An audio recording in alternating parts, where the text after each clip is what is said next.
예, 여러분 안녕하십니까. 대한민국을 대표하는 정치인들의 인생 이야기를 따뜻하게 그리고 약간은 날카롭게 짚어보는 한판 열전의 박재홍입니다. 네, 이상민입니다. 오늘도 역시 오늘도 꿀잼 게스트 모셨습니다. 꿀잼 게스트. 네, 정말 꿀잼입니다. 정말입니까? 네, 그렇습니다. 기대가 됩니다. 꿀이 넘쳐 흐릅니다. 그렇군요. 네. 또 이 KBS 개그 콘서트에 진출하시면서 멘트가 그렇습니다. 좀 고급스러워졌습니다. 이번 주 11월 12일부터 밤 10시 25분에 KBS 개그 콘서트에서 만나볼 수가 있습니다. 그럼 거기 출연하실 때 입으실 저희 가디건을 준비해 놓겠습니다. 한판 승부 찍혀져 있는. 뭐가 있습니까? 예, 있습니다. 그거 저희 가서 방송 홍보도 해주시고 네. 서로 윈윈될 수 있기를 바라봅니다. 어떤 모습으로 나올지는 방송을 통해서 확인 부탁드립니다. 알겠습니다. 약한 모습. 알겠습니다. 자, 그럼 오늘의 보석 같은 게스트 소개해 주세요. 그렇습니다. 오늘의 게스트 국회 국방위원회 보좌관, 네. 국방잡지 편집장, 노무현 대통령 비서실 국방보좌관실 행정관 등 국방 분야의 최적화 그리고 분야의 탄탄한 분입니다. 힘차네요. 천천히 하세요. 네.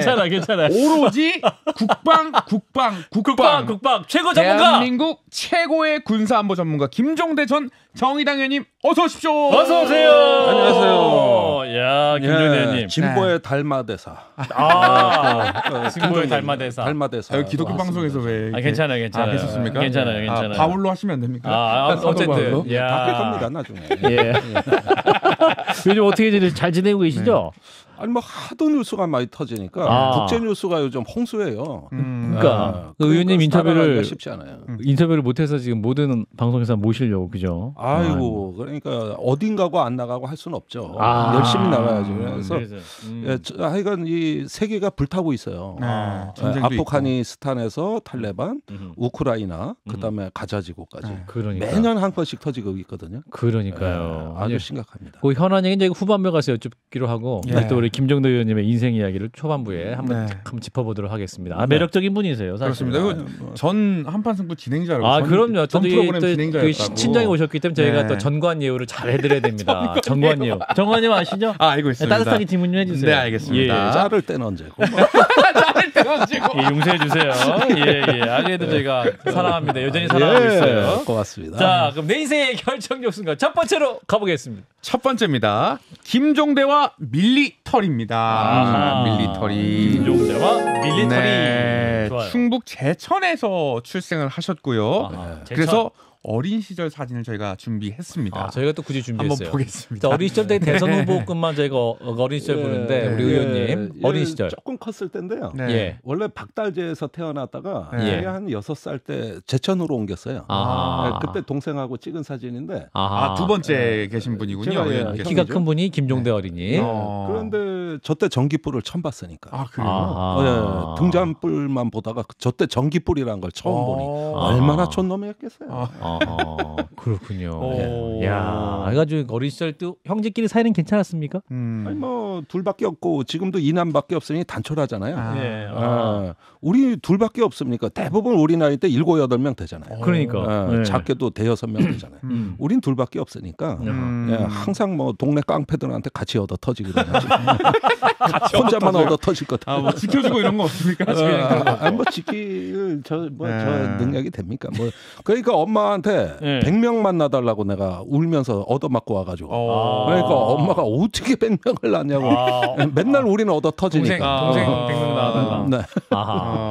예, 사진 하나 더 있어요. 네네. 이 사진은 저는 아버님 어머님 아닙니다. 저 이모하고 그렇습니까? 반전이 있네요. 완전 아니 누가 봐도 아버님 어머님과 있으는데 왜 이모랑 이모부랑 이렇게 거기가 저 제천 의림지에서 조금 더 가면 제2저수지가 있어요. 아주 어릴 때 가장 향수가 지금도 아주 인이 박혀 있는. 아버지가 어머니가 사이 별로 안 좋으시고 이모부랑 사이가 좋으셨습니까? 제가 꿀잼이라 그랬지 않았습니까? 반전미가 있는 분이에요. 아버님이 초등학교 선생님이셨다면서요? 예, 교장 선생까지 하셨고요. 퇴임을 하셨는데 뭐 평생 교육자 집안이니까 엄격한 교육을 받으시고 예, 조금 뭐 어떤 그 이렇게 약간 무미건조하고 교육적이고 이런 면이 있죠. 그러셨구나. 초등학교 6학년 때 청주로 이사를 가셔서 고등학교까지 계셨다고 들었는데 야구가 있는 학교만 다니셨다고. 예, 이제 세광중학교. 세광중학교. 예, 세광고등학교, 세광중학교는 다 야구 명문고죠. 그다음에 이제 고등학교 청주고로 갔는데 거기도 야구부가 있더라고요. 맞아요. 그 두 학교가 그 전국 대회 예선전 할 때는 한 팀만 나가니까 청주 시내가 그냥 번쩍번쩍 드러났어요. 아주. 한화 이글스의 레전드 송진우 선수와 같은 반. 중학교 때 2년간 같은 반이고 세광중학교 때. 매년 그 야구 그 연습하는 데 가서 공의 위력이 어떻게 바뀌는지 봤는데 그때 중학생 때도 세광고 그 선배들 타석에 세워놓고 쩔쩔매게 했어요. 그 정도로 천부적 소질에다가 송진우 선수 너무 몸이 유연하니까 그렇죠. 공이 뱀처럼 들어와요. 그때 그 고등학교 2, 3학년들이 쩔쩔매더라고요. 그리고 송진우 선수와 같은 말이죠. 야구도 뭐 혹시 같이 하시고 캐치볼도 좀 하시고. 그럴 수는 없죠. 감히 제가 뭐 제 체격에. 근데 하여간 우상이었어요. 그래요. 송진우 선수가. 그렇죠. 영호. 이제 고등학교 때는 황금사자기 우승도 했고 그때 뭐 MVP였으니까. 이렇게 보면은 청주가 이만치 그때 그 주목을 받은 거는 송진우 때문이다. 송진우가 불멸의 존재였고. 그렇군요. 그런데 저는 청주고등학교인데 이제 반대편에서 응원할 거 아닙니까? 세광고 투수니까. 근데 우리 학교 하여간 완전히 박살낸 거는 내 친구 송진우였어요. 그렇군요. 나중에 하나 이글스도 있으면 이건 빙그레 이글스. 네, 빙그레 이글스에 가가지고 다승왕도 했고. 아주 뭐 대단했죠. 담당 PD가 또 하나 이글스 팬이어가지고. 그렇군요. 저도 팬이어가지고 같이 여쭤봤습니다. 사심이 있었군요. 사심이 있었어요. 갑자기 가슴이 뜨거워올랐어요. 자, 이렇게 하면서 이제 또 성장한 김종대 학생의 사진을 또 준비했습니다. 그렇습니다. 교련복이죠, 교련복입니다. 근데 아까 작가가 이게 무슨 옷이냐고 묻더라고요. 우리 작가가 MZ 세대야, 우리 작가님. 옛날에는 고등학생이 군사훈련을 다 받았죠. 맞아요. 저도 입었어요. 저도. 교복을 입고 교련 수업이 있는 날. 맞아요. 그때는 저 옷을 입고 왔는데 어디 이제 소풍 갈 때도 저 옷 입고. 맞아요. 그래가지고 이제 어떤 군사 문화가 한참 있던 시기니까. 그때 그 장면입니다. 맨 오른쪽이 저고요. 레오파드 같다고. 레오파드. 자, 의원님 맨 오른쪽에. 의원님 굉장히 그 고등학교 때잖아요, 그죠? 청주고등학교 시절에. 청주고등학교. 굉장히 그 옆에 있는 친구보다 얼굴이 어두우시네요. 친구들. 옆에 애들은 좀 노는 애들이고. 저는 그래도 좀 나름대로는 교육자 집안에. 교육자 집안에서 또 공부 잘하고. 제가 어떻게 또 똑같을 수 있겠습니까? 알겠습니다. 소풍 갈 때 입었던 교련복 입으시고. 자, 이러면서 이제 청주고등학교 우수한 성적을 졸업하시면서 연세대학교 경제학과. 그렇습니다. 2학년 때 인생의 터닝 포인트라고도 불리는 군대에 가십니다. 군대 사진 한번 보겠습니다. 자, 액션. 행정병? 아니, 처음에는 이제 해안 초병으로 배치됐다가 운이 좋아가지고 이제 대대 인사서기병으로 발탁이 됐어요. 앉아 있는 분이죠, 그죠? 안경 쓰고. 지금 일병 때고요. 저 옆에서 이제 놀고 있는 분들은 그 병장들인가요? 아닙니다. 저 중사. 한 명은 군수 그 보고관. 그래가지고 그 옆에도 두 분 다 군수과네. 저는 인사과고. 그러니까 같은 사무실을 쓰거든요. 근데 아주 모범생 스타일 아닙니까 저는? 그러네요. 그래가지고 업무에 집중하고 우리 부사관들은 굉장히 행복해하고 이대호 선수 닮았네요. 저분은 약간 통통하신 분. 저분 이용식 씨 닮았. 그렇습니까? 네네네, 개그맨 이용식. 사진 또 하나 있어요. 사진 하나 또 보여주시면. 요거 또 군대 시절? 이제 휴가 나와가지고. 휴가 나왔어요. 같이 나온 친구가 좀 매달려 보라 그랬더니 얼른 찍어봐. 매달려 보라고. 아니. 휴가 나오면 좀 놀러 가고 막 이러시는데 놀러 가는 것도 굉장히 무슨 철봉 동네 놀이터 비슷한 학교로 가시고 어디서 집 앞이에요. 집 앞이에요. 그런데 우리 집에 같이 왔어요. 그래가지고 자기가 사진을 찍어주겠다고. 그래가지고 찍었는데 참 그때 군대 친구들 잊을 수가 없죠. 그렇군요. 그렇습니다. 군대 또 전후에도 나누셨고. 자, 근데 상병 때 6월 민주항쟁을 맞으셨던 거예요. 그렇습니다.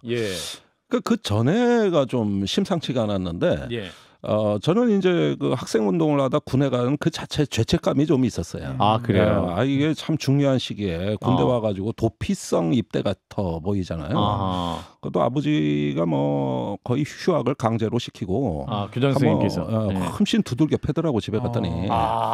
그리고 군대 나가라 그러더라고. 그래서 이제 오긴 왔는데. 뭐 사는 게 의미도 없고. 어쩌다가 내가 여기까지 흘러 와가지고 내 원하는 시기에 온 것도 아니고.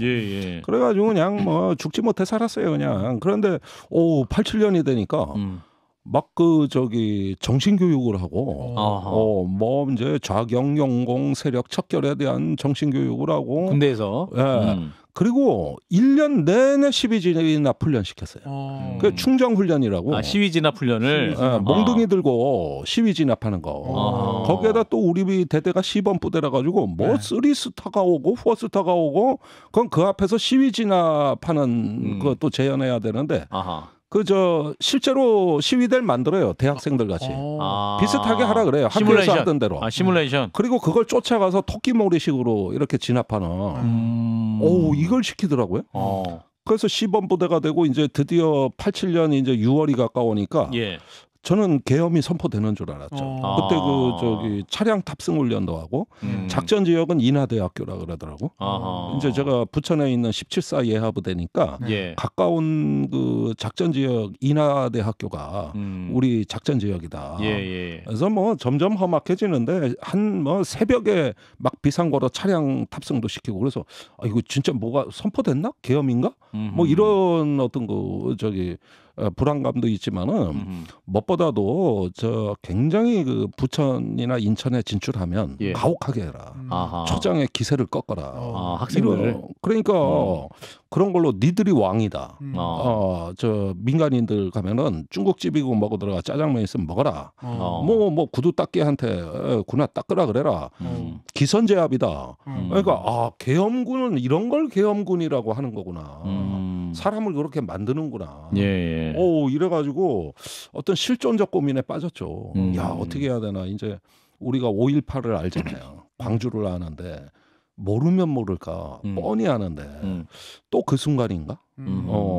그때가 가장 힘들었던 것 같아요. 그렇군요. 그러다가 이제 현장에는 투입이 되신 건 아니었고. 아니었죠.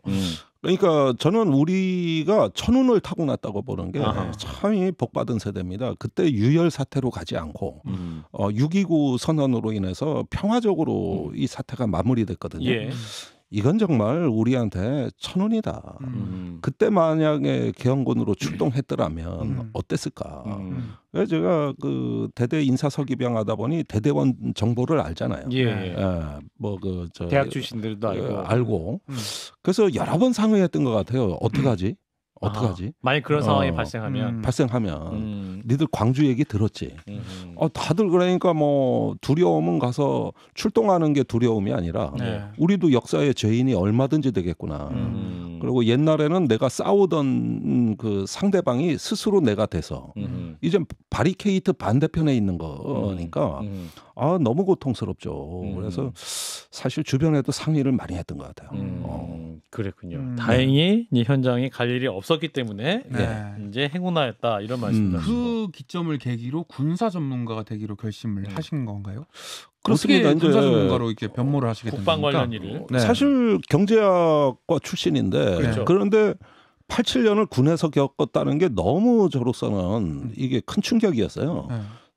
그런데 그 6.29 선언 이런 것도 없고 어느 날 갑자기 분위기가 좋아져서 이유를 몰랐는데 유격 훈련장에서 이제 그 여름날 이렇게 그 웅덩이에 그 이렇게 황토물에 신문 한 장에 삐쭉 나와 있더라고. 저게 뭐지 해서 건져 보니까 그게 6.29 선언이더라고. 신문에 그래서 이제 평화가 왔더라고. 그렇게 알게 됐어요. 그래가지고 이게 그냥 지나가는구나. 뭐 저는 대통령 직선제다 뭐다 뭐 사회에서는 시끄럽고 뭐 어쨌지만은 일단 유혈 사태 없이 우리가 평화적으로 이걸 했다는 거는 천복을 타고난 세대다. 정말 이렇게 다행스러울 수가 있냐. 어쩌면은 우리가 그 현장에 나가서 죽을 수도 있다. 이런 생각을 했는데 이거는 진짜 지금도 감사한 일이고 대한민국이 그때 민주화가 돼서 오늘날까지도 이렇게 우리가 뭐 저 중동 같은 나라 안 되고 이렇게 그 성숙한 민주주의와 그래도 큰 번영을 이룬 이건 87년에 고비를 넘겼기 때문인데 그때는 정말 실존적 고민이었어요. 이거 어떻게 해야 되나. 만약 그때 계엄군 김종대가 됐었다면 어땠을까요? 지금 뭐 그러니까, 무슨 일이 하고 있었을까요? 저는 그 길로 제 인생은 완전히 바뀌었다고 생각했는데 어떻게 됐을지 모르지만은 제가 어느 날 요즘 텔레비전에 즐겨보는 프로그램 나는 자연인이다 이런 프로 있어요. 예, 산속에 들어가가지고 혼자서. 근데 그분들 사연을 들으면 되게 아파요. 뭔가 사연이 있죠. 굉장히 아파요. 네, 뭔가 있어요. 여기까지 오게 된 사연들이. 예, 도피하게 된 사연이 있어요. 굉장히 아픈데 그 중에 한 분이 그런 사연을 털어놓더라고. 80년 5.18 그 광주에 진학군으로 갔었다. 그게 인생 내내 자기 트라우마. 인생의 짐이었고 평생 트라우마. 산에 온 시작은 그 기억으로부터다. 이런 걸 했는데 내가 그 프로를 보고 나도 저렇게 될 수 있었겠구나. 나도 저럴 뻔했구나. 이런 부분이 드니까 유달리 그게 마음이 좀 공감이 많이 가고 그래서 제가 어릴 때 청주에서는 광주가 뭔지를 몰랐는데 대학 와서 진실을 알고 그다음에 우리도 그렇게 될 수 있었다. 이렇게 보니까 이게 가만히 보니까 한국 현대사가 다 그런 거예요. 4.19 혁명이 일어났어요. 60년에. 그런데 이듬해 5.16 혁명으로 싹 뒤집었고 그다음에 79년에 12.6으로 민주화 국면이 열렸어요. 서울의 봄이라 그랬어요. 그런데 그 후에 12.12 사태 나가지고 군인들이 싹 떴고 아니 매번 뭐 시민이 민주혁명하고 이렇게 어떤 평화와 민주주의 세상을 열자고 역사의 어떤 결정적 구비에서 시민이 일었으면 얼마 있다가 반드시 군대가 나와서 싹 그걸 밀어버렸단 말이에요. 그러니까 이게 계속 반복되는 거냐. 근데 87년에도 그럴 뻔했다. 근데 그때 그 지휘관들의 사고방식, 그 사람들의 의식, 또 군이라는 조직의 어떤 특성 이런 것들을 보니까 내가 다른 거 몰라도 이제 군 조직에 좀 관심이 생긴다. 그래서 이게 도대체 군이 어떤 조직이고 드디어 얘기가 나왔습니다. 이재영 씨가 아니 그래서 어떻게 군사 전문가길 가게 됐냐고요 라고 이제 댓글을 하는데 근데 그 얘기 넘어갑니다. 너무 길다고 합니다. 그 서두가 드디어 어떻게 나는 이제 군사 스페셜리스트가 됐는가 밀리터리 스페셜리스트 액션. 그래서 아마도 내가 제대하면은 이 군과 관계된 일을 계속 하고 싶다. 그래서 군에서 그 인권에 관한 문제, 또 정치적 중립의 문제 이런 문제를 좀 계속 다루고 우리가 그런 문제에 천착을 해야지 맨날 민주화 운동만 하면 뭐 하냐? 언제든 군이 저쪽에서 버티고 있는데 그 바리케이트 너머에 그래가지고 사실은 88년에 제대를 하고. 처음에 계획했던 거는 동료들을 모아가지고 군에 재입대하는 프로그램이 있었어요. 재입대요? 장교. 부사관. 그런데 제가 이제 주변을 설득한 게, 이 하사 맞아, 입대하면 있어요. 그때 모자랐거든. 하자가 안 뽑히니까 병장 출신 중에 특채를 했다고. 맞아요. 그런데 이게 왜 중요하냐면은 계엄이 선포되면 병사들을 관리할 수 있는 게. 그때는 하사관이라고. 맞아요. 근데 이게 언젠가 또 온다. 그러면은 우리가 이 수도군단이 일어나서 하사관으로 있으면 병사들을 관리할 수가 있다 이거죠. 그래서 이게 계엄 사태가 났을 때도 누군가의 피는 구할 수 있는 거다. 차라리 민주화 운동만 하지 말고 이제는 이런 사업까지 한번 해보면 어떨까. 군대 안에 감으로 들어가서. 그래서 뭐 몇 명 동의 두고 하고 뭐 했는데 얼마 후에 그 제도가 없어졌어요. 부사관 제도가 그러니까 병장에서 가는 제도가 없어졌습니다. 그때는 재입대 하려고 그랬던 거지. 하사로 가서 내가 계엄 사태 때를 대비하겠다. 이 생각을 했던 거죠. 되게 그 노동자 체험에서 이제 그 공장으로 가시는 분이 있었는데 이게 군대 조직안에 들어가겠다 얘기는 처음 듣네. 그러니까요. 그래서 제가 말도 만들었어요. 애국적 군대 진출 운동이라고. 애국적 군대 진출 운동. 아주 위험한 운동이었죠. 굉장히 위험한 운동이었죠. 예, 어떻게 이제 안기부에서 알았는지 그 제도가 없어졌고. 그랬는데 그래서 이제 우리 의원님이 그 92년 김대중 민주당 총재가 14대 총선을 앞두고 야당 최초로 육사 출신 임복진 그 장군을 영입했다. 기사를 무작정 일하게 해달라 하셨다. 92년에 그 기사를 봤는데 그분 입당 성명이 목숨 걸고 입당했다더라고. 군 장성으로서. 왜요?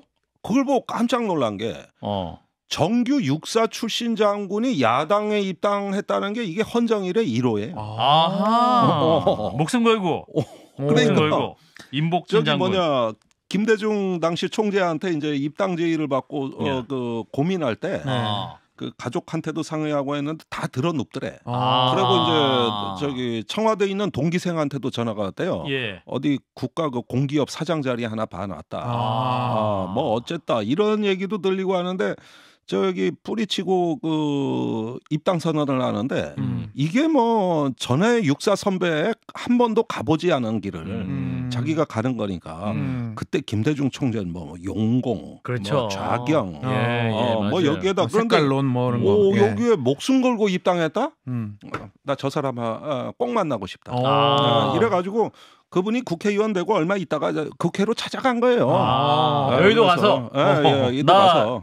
육군병장 김종대요 하고서 예비역 병장이요. 하고 그래서 이제. 어떤 사람인지 모를 테니까 그동안 글 쓴 거, 그다음에 뭐 각종의 시민단체 활동하면서 그 성명 낸 거 이런 거 하면서 군을 바로 세우지 않으면 우린 정권 교체 못합니다. 이게 제일 중요한데 제가 봤을 때 의원님밖에 없다. 그래서 저기 뽑아주시면은 어떤 조건이든 상관없다고 그러면서 일을 하겠다 그랬죠. 어떤 조건이 상관없어서 그래서 어떤 조건으로 가셨어요? 그러니까 육급 비서를 하래요. 육급 비서. 그런데 육급 비서를 하라는데 운전하시는 분이 7급인데 나이가 많아요. 근데 나 고생했고 몇 년만 더 하면 연금도 받을 수 있고 그래가지고 그럼 6급 하세요. 그 자리 줘주세요. 해가지고 의원한테 저기 아예 제가 7급 하겠습니다. 이래가지고 다 양보하고 나는 무조건 일반 하면 돼. 일반 하면 된다. 직책은 중요하지 않다. 그 14대 그래서 7급 비서를 6년 했어요. 그 길로.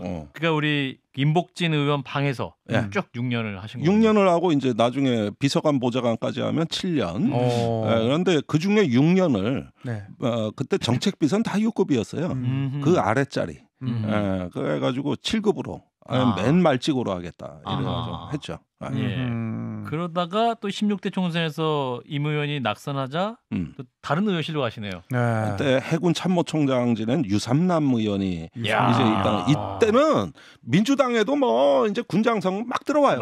목숨 안 걸어 여당이야 이제. 그러니까 목숨 안 걸어도 돼. 그래서 이게 군사 정권에서 그 김영삼 정부로 문민화가 됐잖아요. 문민화. 이게 이제 군사 정권이 종식되고 30년 만에 민간 정부가 출범을 하고 거기서부터 민주화의 속도가 높아지고 그다음에 이제 김대중 대통령이 대통령으로 당선되고 숨가쁜 아주 그 질풍노도 같은 시기였고 그 사이에 이제 군에 대해서 율곡비리라든가 하나회 척결 생각납니다. 이런 어떤 거 모든 군사 정권에 그동안 쌓인 적폐를 국회가 나서서 이걸 이제 국정조사를 추진하는 걸 보니까 제가 그때 일을 했다는 게 너무 영광스러운 거예요.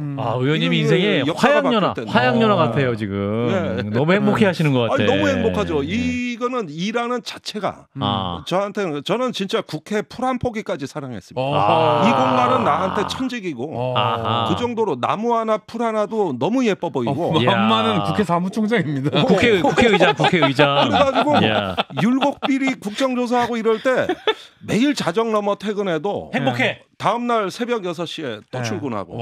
사모님은 굉장히 싫으셨는데 본인만 행복해. 난 행복해. 사모님은 왜 이렇게 안다 그러나. 완전히 워커홀릭. 자녀들은 우리 아빠 어디 갔는지 모르겠는데 아무튼 아빠는 행복해. 그러다가 노무현 전 대통령을 만나게 됩니다. 네, 노무현 대통령 후보의 국방 개인 교사를 맡으셨어요. 그러니까 이제 노무현 공짜 노동하신 거죠? 그렇죠. 네. 노무현 대통령이 이제 부산에서 선거 떨어졌어요. 예. 그때가 대선 2년 전인데. 예. 그리고 서울에 올라와서 지방자치실무연구소라는 그 연구소를 운영했습니다. 노무현 대통령이 또 지방자치에 관심이 많으셨기 때문에. 많으셨죠. 근데 어느 날 보자 그랬더라고. 그래서 저는 이제 그때 언론에 글 쓰고 뭐 이렇게 그때 9.11 테러가 2001년에 터져가지고 난리 났을 때입니다. 맞아요.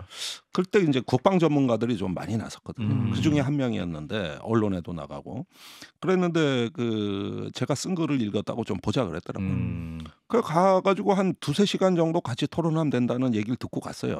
그 밑에 특보한테. 예. 갔더니 첫 만남에 7시간을 잡혀가지고 야, 왜 이렇게 질문이 많아?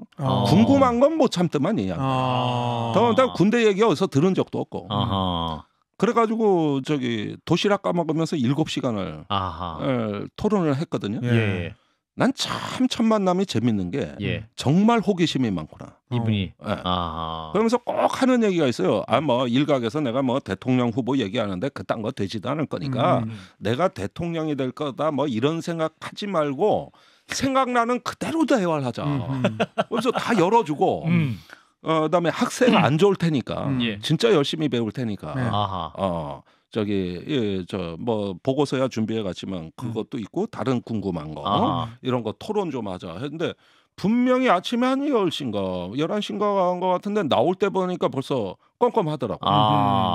7시간을 쉬지 않고 하는 건 7시간. 나올 때 되니까 시사키가 하고 있어요. 예, 그러니까 꼼꼼하게.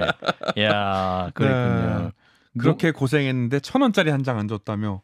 아쉬워졌던 의원님. 아니 그런데 이제 끝나고 나왔는데 생각납니다. 그 밑에 특보들이 다 같이 있었는데 특보들이 근데 나한테 좀 미안한 거야.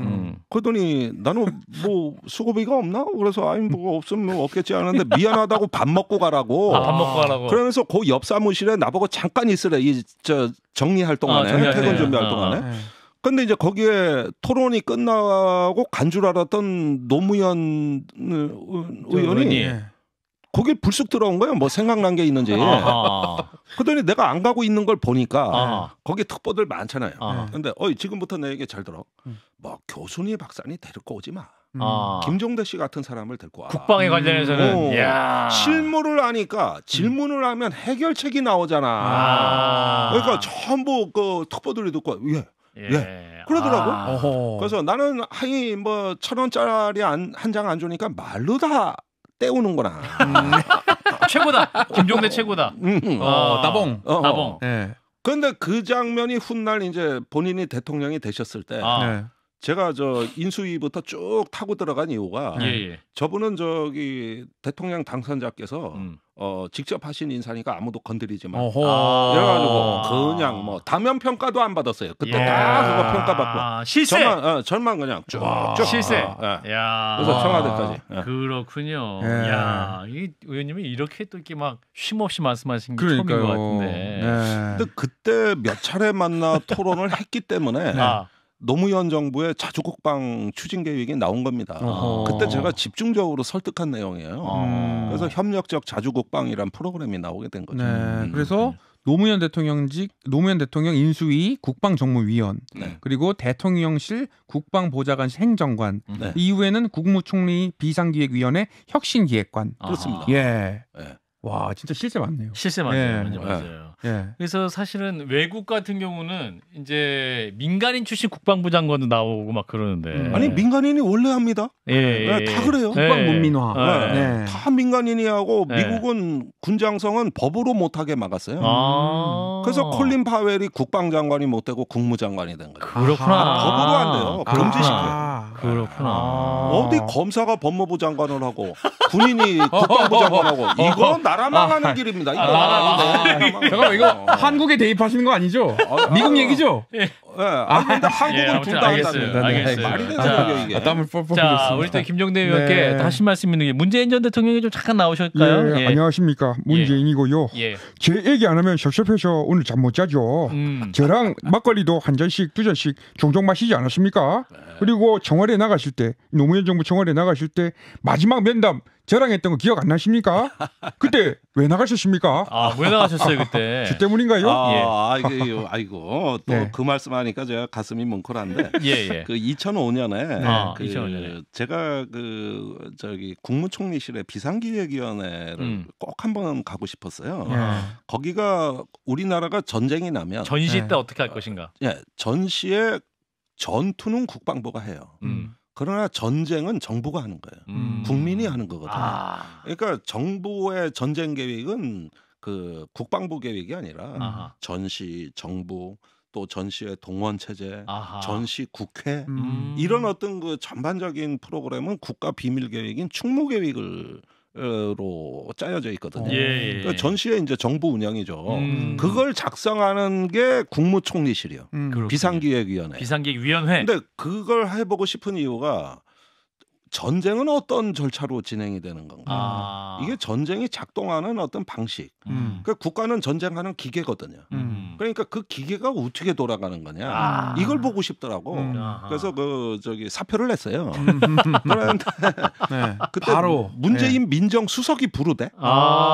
그러더니 저기 최근에 사표 냈다는 걸 들었는데 가지 말고 내가 곧 민정수석으로 그때 시민사회 수석인가를 했다. 그래서 민정수석으로 두 번 했습니다. 맞아요. 근데 그때 민정에 군을 아는 사람이 없다. 그래서 김종대 씨가 나하고 좀 그걸 민정의 군 관련된 일을 좀 도와줬으면 좋겠다. 근데 안 됩니다. 전 나가야 됩니다. 할 일이 있습니다. 좀 일 좀 같이 하자니까. 그래서 아예 안 된다니까요. 화냈습니까? 그러니까 배석하던 정무 1비서관이 기분 나쁘다고. 아니 이렇게 수석님이 얘기하셨는데 김종대 씨 지금 니들끼리 잘해봐라 난 간다 이렇게 들린다. 왜 그렇게 단호하냐. 그래서 그렇게 하셔도 어쩔 수 없습니다. 이건 제 뜻입니다. 이렇게 해서 나왔죠. 그때 같이 했으면 문재인 정부 때도 뭔가 우리 저기 김종대 의원님의 그렇습니다. 근데 뭐 파란색 쪽으로 가실 줄 알았는데 노란색 입지 않으셔요. 좁혀요. 그래요. 좋습니다. 그래서 김종대 의원님의 그 국방에 관심 길었던 그 히스토리를 들으니까 뭐 1시간도 부족할 것 같은데 아쉽게 또 이 두 번째 순간 넘어가야 될 것 같아요. 두 번째 결정적 순간. 두 번째입니다. 정의당 그때와 지금입니다. 정의당 얘기를 해보겠습니다. 정의당. 이렇게 국방 전문가 경력을 쌓으신 이후에 민주당이 아니라 정의당에 입당을 하십니다. 그렇습니다. 왜 정의당이었습니까? 사실은 그때 2015년에는 문재인 전 대통령이 당대표였습니다. 그리고 2012년 대선에서 실패하셨잖아요. 그렇죠. 근데 2012년 대선은 정말 뼈아픈 게 그때 북풍이 한 3개 있었어요. 강정마을 거기서 큰 스캔들이 났죠. 두 번째 저 탈북자 북송 중국에서 일어난 일입니다. 그 다음에 세 번째가 NLL 대화록. 그게 노무현 대통령의 그 NLL 포기 여부. 이랬는데 그걸 연달아 맞다가 결국은 민주당이 침몰합니다. 그러고 나서 문재인 그 대표가 국방위로 와요. 맞아요. 아예 한이 맺힌 듯한 느낌이에요, 저는. 그래가지고 정말 국방 잘해야 된다. 이러면서 저를 초청해가지고 몇 번 자문을 받으셨어요. 그래서 나는 국방이 계속 할 건데 김종대 씨가 좀 도와달라 이거죠. 그래서 저를 그 노무현 재단의 미래전략연구원의 이사로 또 한 것도 직접 전화해서 해야 하신 건데 그 국방 전문가가 반드시 필요하다. 그래서 나는 북풍을 어떻게 군사적인 걸 밀리지 않느냐 이거 때문에 군사 전문가를 하는데 이제는 결기가 있더라고. 다시는 2012년에 실패를 반복하지 않겠다. 그런데 그렇게 할 수 있을까? 민주당은 북풍에 대한 백신을 맞아본 적이 없고 불면 반드시 실패하는 당이다. 근데 2012년에 그걸 너무 뼈아프게 봤다. 그런데 그때 이제 심상정 의원이 냄새를 맡았죠. 그때도 당 대표였어요. 제가 민주당에 대해서 굉장히 상처가 깊고 회의적이다 이랬는데 이제 그걸 비집고 찾아왔죠. 과천으로. 그래서 비례대표 후보 2번을 배정받으셨는데. 아니 이건 배정이 아니라 모든 건 선거거든요. 거기는 저 전략 공천이 없어요. 그래가지고 당내 선거를 당내해서 선거 후에 2번이 되신 겁니다. 네. 사실은 이 부분도 제가 당내 조직도 없고 개파도 아니기 때문에 심상정 의원이 원래 정치하자고 찾아오면 안 하겠다고 이미 답변을 하고 나간 거예요. 답변을 준비하고 나갔는데 커피숍에서 만났는데 저 안 합니다. 그래 만났는데 15분 후에 열심히 하겠습니다라고 바뀌었어. 단 15분 만에 15분 만에. 야, 그때는 어떻게 설득하셨길래 15분 만에. 아니 뭐 언제까지 김대중 노무현 대통령 다 흘러가신 분들이고 민주당에서 그 아픔도 많다고 얘기를 들었는데 무슨 아픔이 이렇게 정치를 해라. 내가 힘껏 돕겠다. 그런데 정의당은 누가 공천을 주는 당이 아니다. 본인이 힘껏 하면 내가 돕겠다. 이랬는데 이게 한마디 한마디가 마음에 들었어요. 그러지 않아도 내가 상처를 많이 입고 상심을 했는데 그 다음에 그런 식의 낙점하는 공천 없다는 그것도 마음에 들었어요. 큰 당에 가면 줄 서야 되거든. 근데 여기서 안 되면 내가 못난 거고 잘 되면 내가 능력으로 하는 건데 이런 판이라 그러니까 오케이. 그러면 한번 해보겠습니다. 이렇게 된 거예요. 낚아챘어요. 낚아챘어요. 그래서 심상정 대표가 선거 운동 중에 찾아와가지고 김종대 후보 몇 표 모았냐? 했더니 이모부 이모 등 12표를 모았습니다. 했더니 혀를 끌끌 차면서 돌아갔다고. 이거 실화입니까? 예. 몇 표나 많냐 했는데 대부분 이제 그 당원 입당을 시키잖아요. 자기 조직표를 만들려고. 그래서 정의당 비례 선거 전에 몇 개월 전부터 이렇게 입당 러시가 있어요. 그러면은 대부분 당원 조직을 많이 하면 당선이에요. 그런데 저는 얘기할 데가 없거든. 그러니까 아버지한테 얘기했죠. 그러니까 엄하신 아버지. 그러니까 삼촌하고 이모부한테 전화를 하더라고. 아까 그 사진 속에 있었던 이모부? 그 이모. 그 이모. 이모. 아까 그분. 그래가지고 언제 전화 가는데 야 집안에서 12표 맞다 그러시더라고. 12표. 예, 그랬군요. 그래서 그 얘기를 했죠. 그랬더니 어이가 없다는 듯이 뻔히 쳐다보대.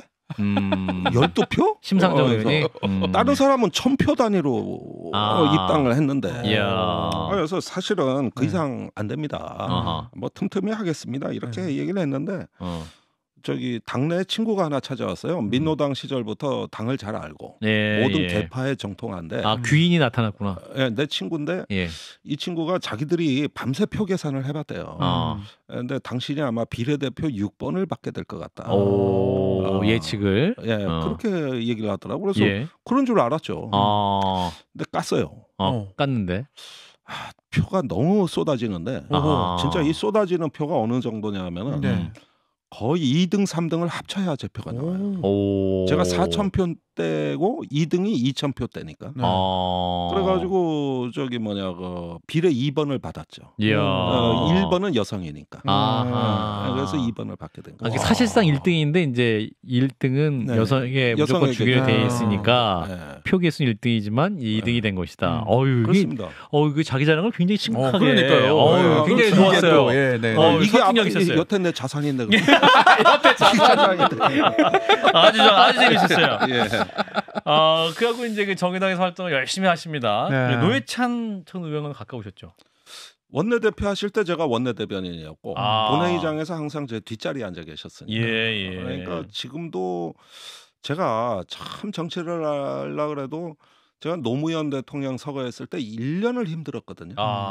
뭘 해도 재미가 없고 사람 많은데 가기 싫고 앞이 안 보이고 이런 경험을 아주 진하게 했는데 노회찬 대표 돌아가시고 또 그게 밀려왔어요. 그래서 이제 여름에 7월에 서거하시고 제가 연세대학교에서 이제 5일장 세브란스 병원에서 치르고 그랬는데 항상 모든 건 노회찬 대표한테 상의를 했거든요.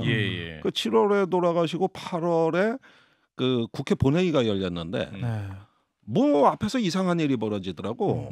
그래서 저건 아닌데 이러는데 제가 뒤를 돌아보고 있는 거예요. 그러니까 노 대표를 몸이 기억하는 거지. 그래서 돌아봐서 이거 대표님 이거 이렇게 상의하던 걸 2년 내내 했으니까.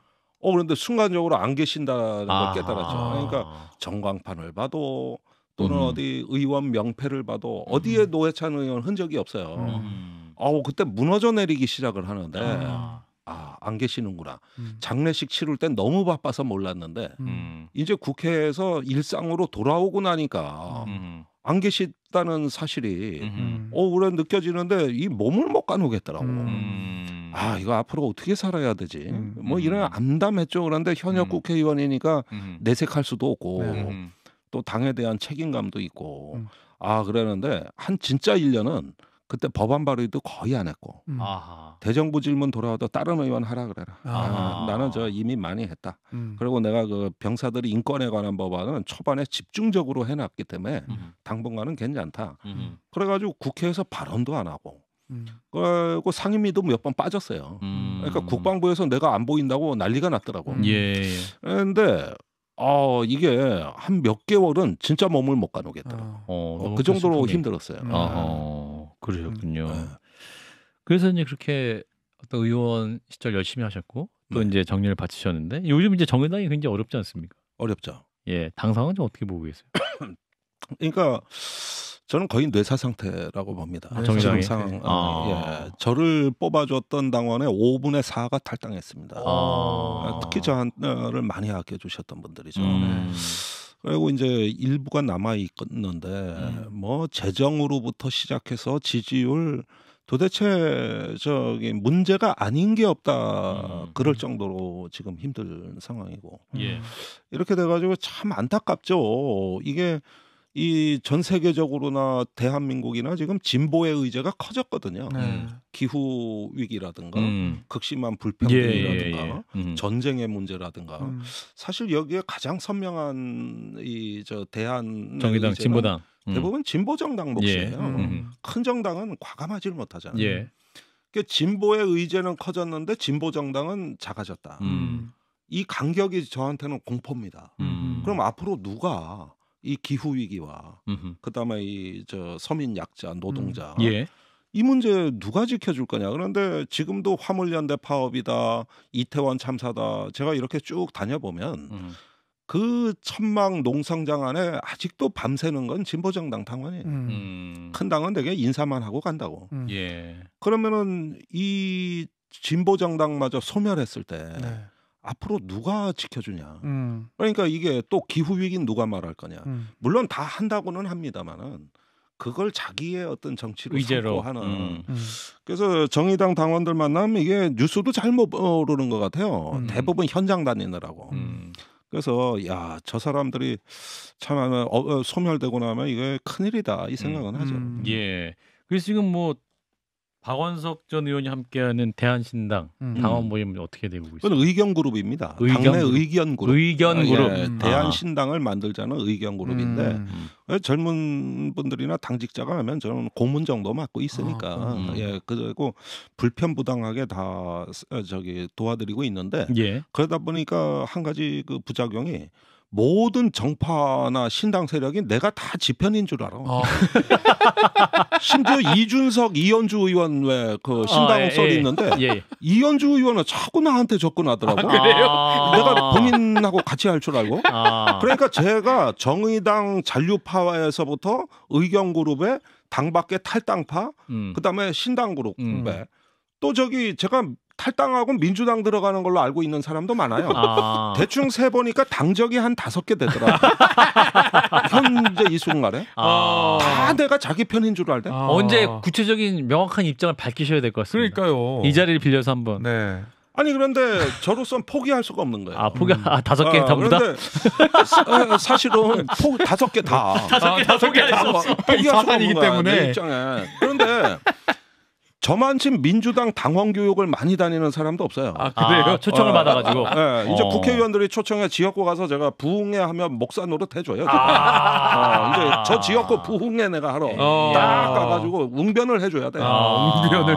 그런데 항상 정의당 탈당해라 이런 질문이 들어와요. 그런데 이제 제가 간곡하게 말씀드리는 게 여의도 정치를 봤으면 진즉 탈당했습니다. 그런데 그 저기 지역으로 가면. 젊었을 때 칼 맞아가며 노조운동 하셨던 분 평생 약자 곁을 지켜서 단 한 번도 기득권을 누려보지 않으신 분 그 순수한 정신이 아직 남아있어 탈당을 못합니다. 그분들을 실망시킬 수가 없어요. 거기에다가 저기 여러분들도 지나가다 함부로 정의당 발로 차지 마라. 너는 그렇게 약자 곁을 지켜봤는가? 연탄. 연탄. 예. 그 안도현 시인의 빗대 가지고 말씀드리는데 너무 함부로 발로 차지 마십시오. 정말 고생밖에 모르고 이 진보에 아직도 희망 가진 사람이 남아 있는 한 민주당이 큰 지도력을 발휘해 줘서 언젠가 다 통합하는 게 정치의 큰 대의지. 지금 여기서 정의당이 어떻다 이 얘기하실 때가 아니다. 아픔이 많고 갈등이 많은 건 많지만 제가 원하는 거는 진보적 가치가 한국 사회에서 소멸해서는 안 된다. 그걸 지켜드리고 싶어서 그러니까 그건 양해를 해주셔야 될 일입니다. 이러면 대부분 날카로운 질문을 하다가 박수 쳐줘요. 네, 그래서 제가 양해를 구하고 있죠. 그럼 아직 불씨가 살아있다고 보시는 겁니까? 그렇진 않습니다. 굉장히 비관적인데 네. 그런데 전 세계적으로 극우 정치가 확산되고 그렇죠. 3인주의가 상당히 위축되고 독일 녹색당도 예전에 비해서 몰락했어요. 그런데 이건 정말 저는 문명의 위기라고 보는 게 그러면 앞으로 이 다가올 앞으로 기후 재앙하고 그걸 몸으로 막았을 사람들이 누구냐. 이러다 보면 큰 공백이 보이거든요.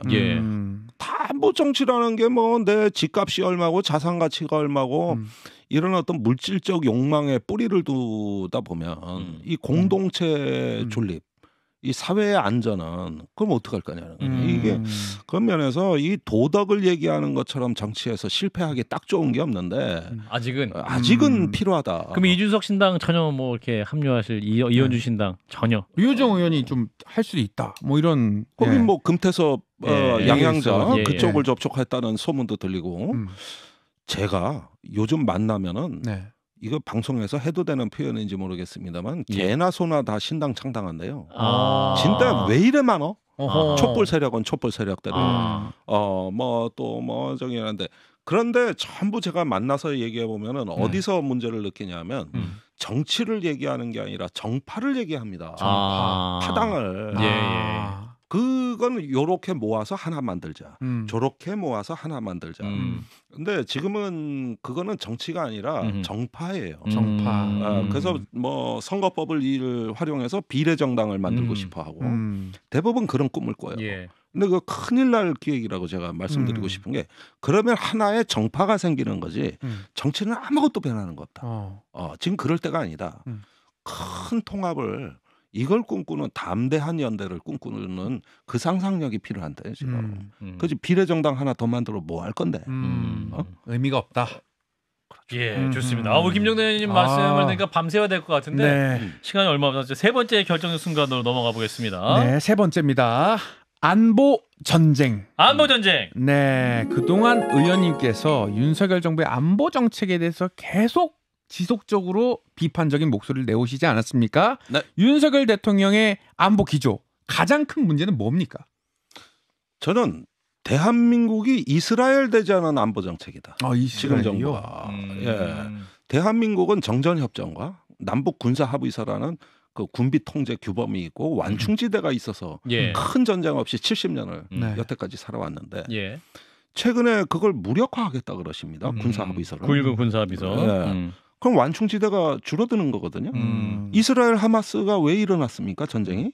지금 이스라엘은 그 완충지대가 없어서 감시를 못했다. 그래서 가자 지구를 점령하고 장벽을 추가 설치해서 뭐 철조망도 만들고 지뢰지대도 만들고 이러겠죠.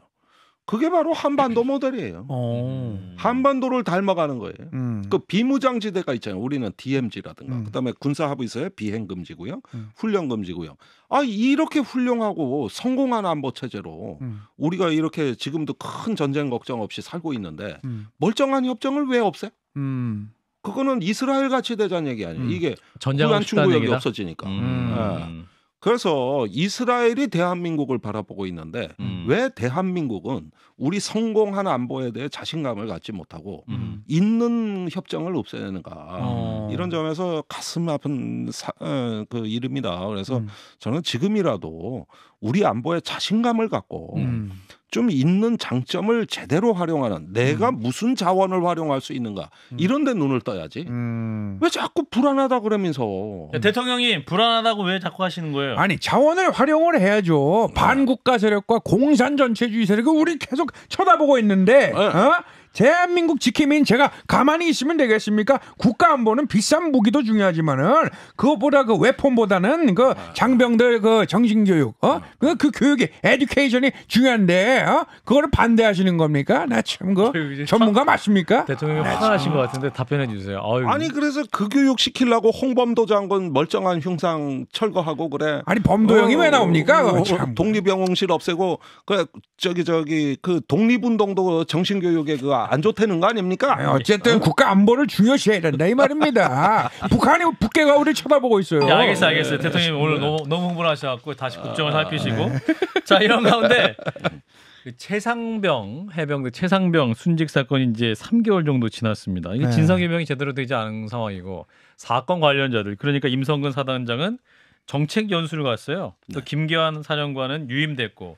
뭐랄까요? 이제 어떤 고위직의 책임을 묻지 않는 상황. 의원님은 어떻게 보고 계시는지? 슬픈 일이죠. 그동안의 이해람 중사 사건, 윤승주 일병 사망 사건 이런 큰 사회적 충격을 준 사건을 통해 가지고 우리 군 사법제도가 진화해 왔습니다. 예. 그리고 군에서 사법제도를 사망 사건의 경우에는 수사권을 포기하고 민간 경찰이 하도록 이렇게 해서 잘 수사해서 민간 경찰에 이첩하는 법대로만 했으면 아무 문제가 없었는데 그 이첩을 중단시켜서 이 사달이 난 거 아닙니까? 그러니까 이 바뀐 사법제도의 그 취지를 이해하지 못하고 거기에다 이런 어떤 현재 사법제도는 장병들의 피와 희생으로서 오늘날 우리가 정말 국민들의 열화와 같은 지지 속에 싸워서 만든 이 군 사법제도를 정상적인 그 이첩 활동에 대한 법에 의해 하는 거를 권력으로 가로막고 그 이첩을 취소시켰다. 예. 그다음에 수사한 당사자를 항명죄로 입건해버렸다. 이거는 정말 큰일 날 일인데 전 그런 가운데서도 국민들이 박정훈 대령을 지켜주고 있다고 생각하고 죽은 이해람 중사가 살아있는 박정훈을 지키고 있다. 이건 이해람 중사 때문에 바뀐 사법 질서거든요. 민간 경찰이 주도권을 가지라는 건 그걸 방해했어요. 그러니까 이 장병들이 그동안에 그 피와 희생 거기에서 그걸 기억하는 많은 사람들이 박정훈을 지키고 있는 거고 그렇기 때문에 우리는 이 싸움에서 여기서 좌절하면 이 사법 질서는 이제 완전히 정의롭지도 못하고 모든 어떤 권력 관계 속으로 다시 구렁텅이로 떨어지는 거니까 저는 박정훈 대령을 지키는 게 아니라 여태까지 흘러온 이 사법제도의 역사 그다음에 이것이 지향하는 바를 그 가치를 지켜야 된다는 거예요. 그런 면에서는 이게 얼마나 중요합니까? 이러다가 또 사망 사건 터지면 또 그렇게 처리할 거냐? 권력자 마음대로 누구 넣으라 빼라 수사해라 마라 이거 못하게 하려고 여태까지 수십 년간 싸워왔는데 또 그 짓 하겠다? 이 얘기입니다. 그냥 얼마나 안타깝습니까? 예.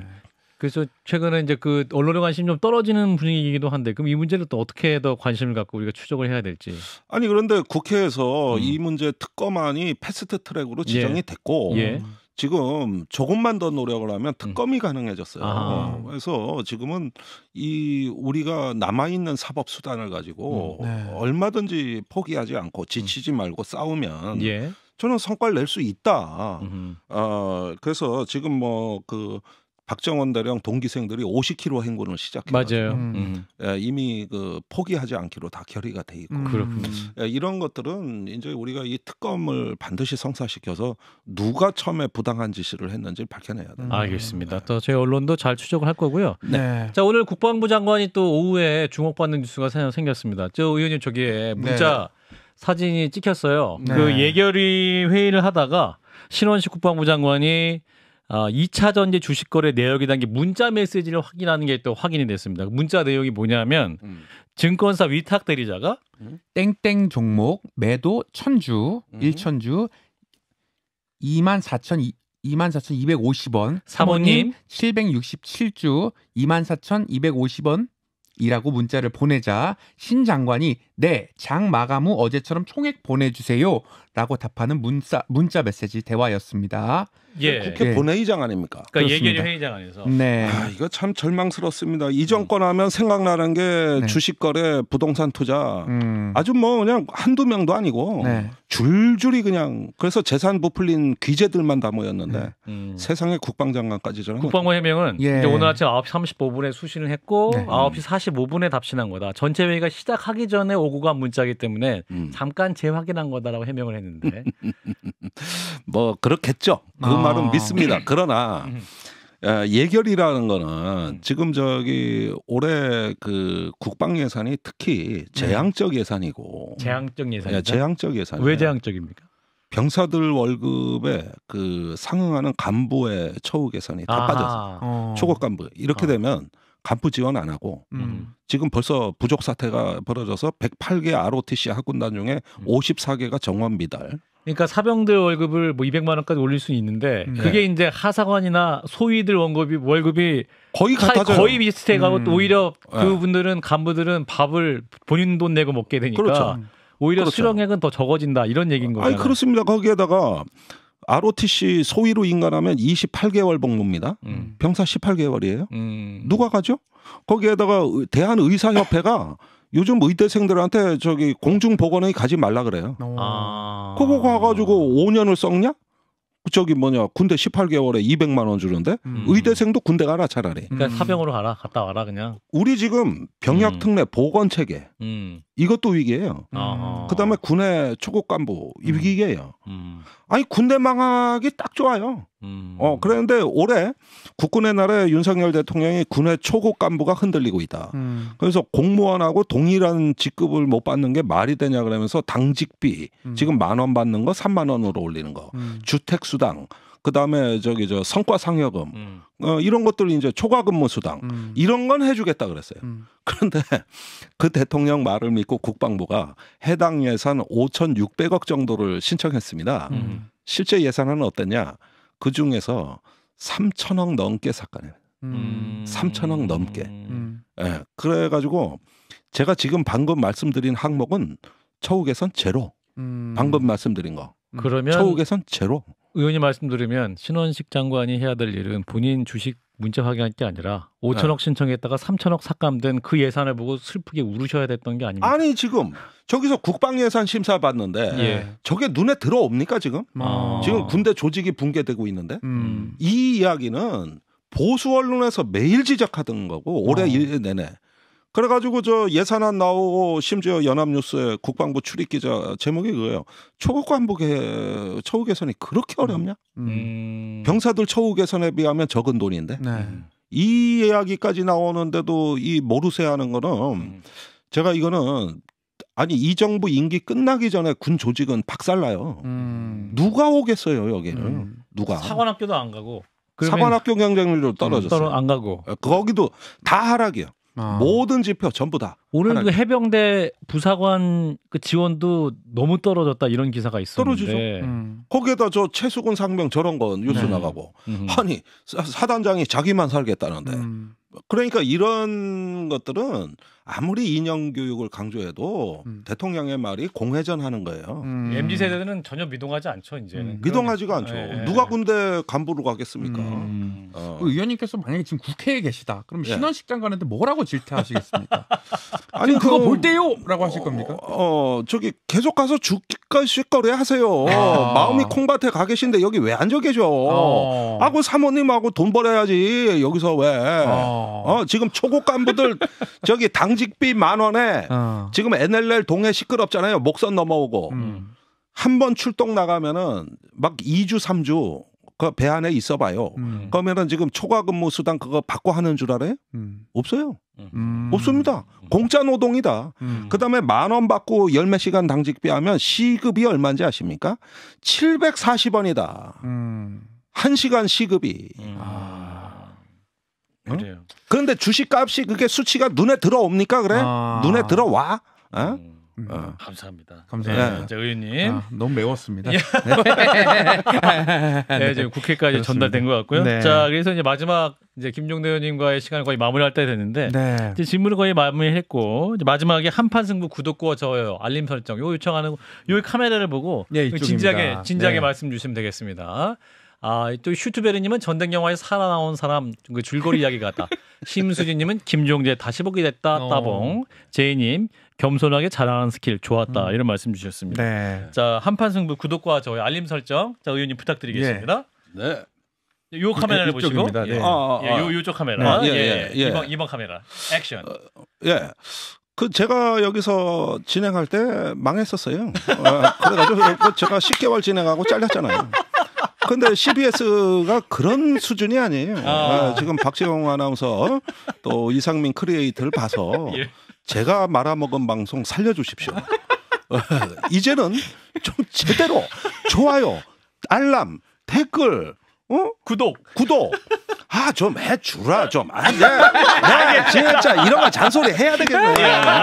감사합니다. 우리 손명혜 부장이 일어났습니다. 일어나셨어요. 우리 작가님 일어나서 박수, 물개 박수 감사드립니다. 의원님 너무 감사드리고요. 네. 자, 마지막 내 인생 한 줄 요약 공식 질문 드리겠습니다. 나의 인생을 한 줄로 요약한다면? 질문하신 거예요? 예, 네. 그렇습니다. 내 인생 한 줄로 요약한다면? 또 이렇게 어려운 질문을 하시네요. 한 줄로 요약한다면?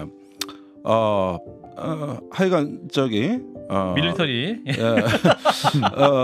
초심으로 죽는 날까지 죽는 날까지 전 30년간 단 한 해도 국방을 떠나본 적이 없습니다. 몇 달도 떠나본 적이 없어요. 가족은 떠나도 네. 국방은 떠나지 않는다. 저는 여기를 떠나 살 수 없습니다. 살 수 없다. 그대로 그냥 갑니다. 그렇습니다. 김종철님이 오랜만에 재밌었다고. 오랜만에. 계속 재밌었어요. 네, 사랑해 주세요, 김종철님. 네. 자, 오늘 우리 김종대 의원님 덕분에 너무 재밌는 시간이었고 초심으로 말씀하셨는데 내년 국회 때 꼭 활약할 수 있는 장이 열리면 좋겠습니다. 그렇습니다. 이분을 만나면 항상 익살스러운 그 유머가 있기 때문에 뼈를 때리는 촌철살인의 어떤 논평이 있기 때문에 그렇습니다. 사실은 이 게스트로서는 양지를 다 갖춘 게스트라고 볼 수 있습니다. 그렇군요. 자, 내년에도 방송에서도 또 국회에서도 활동할 수 있는 길이 열리길 바라겠습니다. 자, 한판 열정 오늘 여기까지고요. 또 다음 주 화요일 저녁 7시 30분에 또 보석 같은 게스트로 함께 하겠습니다. 함께해 주신 여러분 고맙습니다. 좋아요, 알람, 댓글, 구독. 좀 해주라 좀. 네, 진짜 이런 거 잔소리 해야 되겠네.